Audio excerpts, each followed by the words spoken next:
আমি আমার মৃত্যু পথযাত্রী মাকে ভাত খাওয়াতে পারিনি দেখে আমি আজ ২৭ বছর যাবৎ ভাত খাই না। অথচ এই আমি আমার ইন্ডাস্ট্রির প্রায় ১৫,৫০০ শ্রমিকের প্রতিদিন একবেলা ভাতের যোগান দিই। বিশিষ্ট শিল্পপতি মোহাম্মদ এনামুল হকের বক্তব্যে সবাই নড়েচড়ে বসল। সাংবাদিকরা সাক্ষাৎকারের শিরোনাম শুনে সবগুলো ক্যামেরা অন করে দিল। বিনয়ের সাথে বলল, যদি পুরো গল্পটা বলতেন স্যার। এনামুল হক একটু সময় নিয়ে কি যেন ভাবলেন।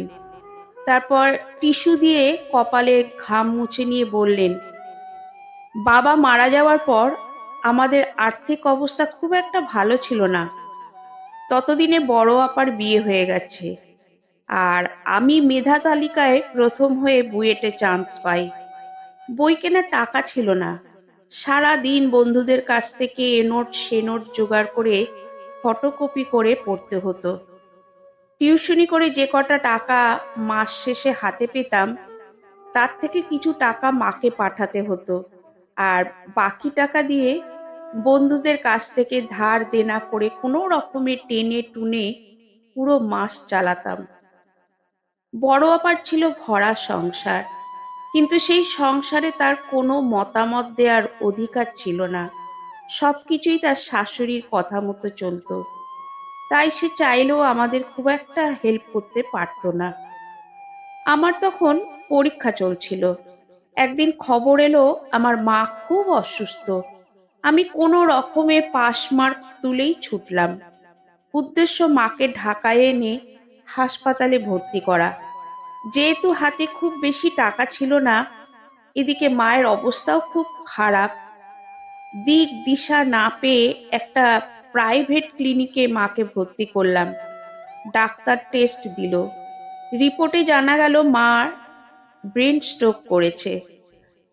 ততক্ষণে মা উল্টো পাল্টা বলতে শুরু করেছে।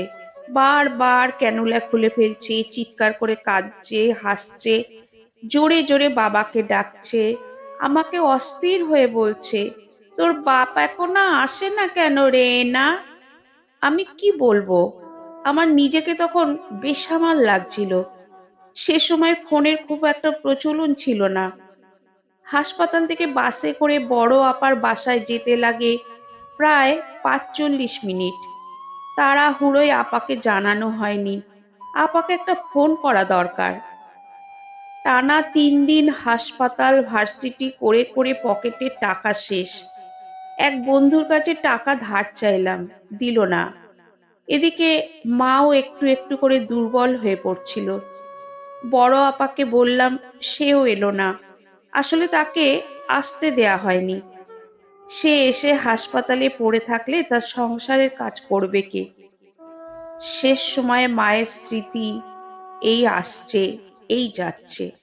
যতক্ষণ আমি মায়ের পাশে বসে থাকতাম, শুধু মা শোয়া অবস্থায় হাত টেনে ধরে বলতো, এনা ভাত খাবো।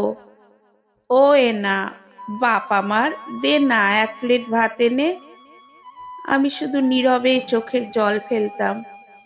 পকেটে তখন একটা পয়সাও ছিল না, বিশ্বাস করুন। ১ প্লেট ভাতের দাম খুব বরং ১০ টাকা ছিল। কি অপদার্থ ছেলে আমি, তাই না? মাকে ১ প্লেট ভাত কিনে খাওয়ানোর সামর্থ্য নেই। তখন ছাত্র ছিলাম, আত্মসম্মান বোধ ছিল প্রবল। কারোর কাছে ভাত চাইতেও লজ্জা করছিল। ভাত দেই না দেখে মা আমাকে রীতিমতো আঁচড়ে কামড়ে নাজেহাল করে ফেলেছিল। টানা ২ ঘন্টা মা ভাত খাবো ভাত খাবো বলে ক্লান্ত হয়ে পড়ল। আমি মায়ের মাথায় হাত বুলিয়ে দিয়ে বললাম, মা, তুমি লক্ষ্মী মেয়ের মতো চুপচাপ বসে থাকো, আমি আপার বাসা থেকে ভাত নিয়ে আসি, কেমন? ভাত খাবো না? আচ্ছা। আমি উঠে পড়লাম। মা পিছু ডেকে বলল, তুই খুব ভালো না, আল্লাহ তোর ভালো করুক। এবার শিগগিরই যা, আমার জন্য ভাত নিয়ে আয়। আমি রাস্তায় বেরিয়ে উদ্দেশ্যহীন হাঁটছি। বড় আপার বাসায় যাব, পকেটে টাকা নেই। ভয়ে ভয়ে একটা বাসে চড়ে বসলাম। আমার মা মুখ ফুটে ভাত খেতে চেয়েছে, যে করেই হোক আমাকে ভাত এনে দিতেই হবে। তার জন্য যদি আমাকে বাস কন্ট্রাক্টরের কাছে ভাড়া না থাকার কারণে অপমানিত হতে হয়, হব। আসার সময় নার্সকেও বলে এসেছি, একটু আমার মাকে দেখবেন প্লিজ, আমি এসে বকশিস দেব। মাঝ রাস্তায় বাস ড্রাইভার আমাকে নামিয়ে দিল। আমার অপরাধ, আমি ভাড়া দিতে পারিনি। আমি প্রায় ঘন্টাখানিক পায়ে হেঁটে আপার বাসায় পৌঁছেছি। আপা আমাকে দেখে ছুটে এলো, অস্থির হয়ে বলল, মা কেমন আছে ভাই? বাড়িতে ভাত আছে আপা? আমি সে কথার উত্তর না দিয়ে প্রশ্ন করলাম, আছে, তুই খাবি? আপা ব্যস্ত হয়ে ভাত বাড়তে গেল। আমি খাবো না, তুই বরং মায়ের জন্য ভাত বেড়ে দে, আমি পিছু ডেকে বললাম। আপা আমাকেও জোর করে অনেকগুলো ভাত খাইয়ে দিল। আমি টিফিন বক্সে ভাত আর কিছু টাকা নিয়ে আপার বাসা থেকে বের হলাম। হাসপাতালে গিয়ে কেবিনে ঢুকে দেখি আমার মায়ের নিথর দেহ বড় অবহেলায় পড়ে আছে, সাদা কাপড়ে মুখ ঢাকা। অথচ তখনও হাতে আমার মায়ের জন্য আনা ভাতের বাটি ধরা। নিজেকে তখন আমার পৃথিবীর সবচেয়ে অক্ষম, নিকৃষ্ট লাগছিল। আমি একমাত্র অপদার্থ ছেলে, যে কিনা মায়ের শেষ ইচ্ছা পূরণ করতে পারলাম না। এলোমেলো পায়ে হেঁটে গিয়ে মায়ের পাশে বসলাম। মায়ের হাত দুটো আলতো করে ধরে বিড়বিড় করে বললাম, ও মা, ভাত খাবে না? ওঠো, দেখো তোমার জন্য ভাত এনেছি, ওঠো না মা।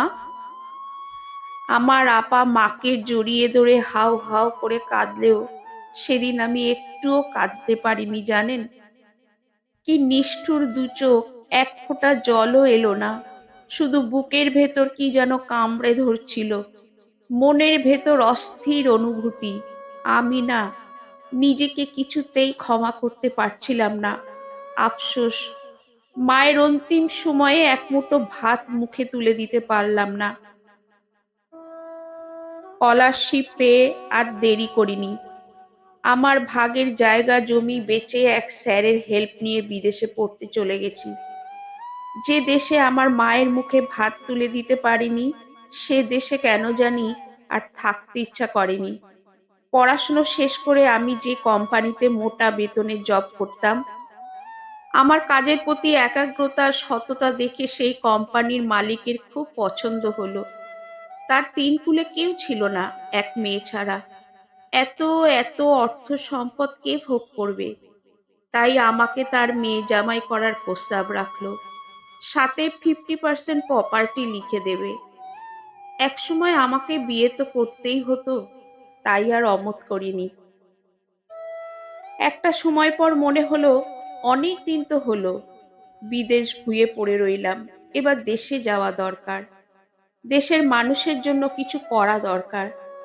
দেশে এসে গাজীপুরের প্রায় 500 শতাংশ জায়গা জমি কিনেছি। বিদেশি বায়ারদের সাহায্যে ফ্যাক্টরি নির্মাণ করেছি। সেই ফ্যাক্টরিতে গেঞ্জি, শার্ট, প্যান্ট থেকে শুরু করে অনেক কিছুই তৈরি করা হয়। সেই সব প্রোডাক্টগুলো চড়া মূল্যে অন্যান্য দেশে রপ্তানি হয়। প্রথমে 1,500 শ্রমিক নিয়ে আমাদের জার্নিটা শুরু করেছিলাম। এখন প্রায় 15,500 শ্রমিক কাজ করে। আমাদের ফ্যাক্টরির একজন এমপ্লয়ির সর্বনিম্ন বেতন 8,500 টাকা, আর সর্বোচ্চ বেতন প্রায় লাখের উপরে। মূল ডিউটি টাইম 9 ঘন্টা, সাথে দুপুরের লাঞ্চ ফ্রি। ওভারটাইম করলে হালকা নাস্তারও ব্যবস্থা আছে। মাঝখানে অনেকগুলো বছর কেটে গেছে। এখন 2 হাত ভরে প্রচুর টাকা কামাই। কাঁচা চুলে পাক ধরেছে, গায়ের চামড়াও কেমন কুঁচকে গেছে। চোখে মোটা ফ্রেমের চশমা পরতে হয়। আমার ছেলে মেয়েরাও যে যার মতো প্রতিষ্ঠিত। যে আমি ছাত্র জীবনে মাকে এক মুঠো ভাত খাওয়াতে পারিনি, সেই আমি আজ প্রায় 15,000 মানুষের খাদ্য বস্ত্রের দায়িত্ব নিয়েছি। তারা যখন কাজ করতে করতে ক্লান্ত হয়ে দুপুরে আয়েশ করে ভাত খেতে বসে, আমি সিসিটিভি ফুটেজে তা মুগ্ধ চোখে দেখি। এই সাদা ফুলের মতো ভাতের প্রতি আমার প্রচুর দুর্বলতা থাকলেও কেন যে আজও ভাত খেতে পারি না।